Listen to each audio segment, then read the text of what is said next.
Cette signature entre la société Caprémib et Hoffmann Green est une étape supplémentaire, mais une étape importante pour deux raisons. La première, c'est que jusqu'à présent, on s'était focalisé sur des applicatifs bâtiments, bâtiments de logement collectif, bâtiments tertiaires, et là on s'inscrit sur le génie civil. Donc pour nous, c'est vraiment important également de pouvoir faire la preuve de la validation et de la validité de ces produits pour ce type d'applicatifs. C'est une première étape. Elle est importante parce qu'elle marque une rupture dans la façon de travailler. Comme on l'expliquait, le contexte général du marché des écrans est un petit peu particulier.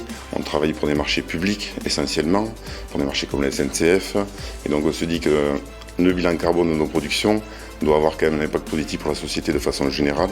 Donc c'est très intéressant de commencer par ce sujet-là, qui est à la fois une protection acoustique pour les riverains et à la fois améliore nettement l'aspect environnemental de la fabrication et le bilan carbone du produit. La deuxième chose également qui est importante, c'est la mixité de matériaux. Et là, on est sur des technologies de béton, de bois.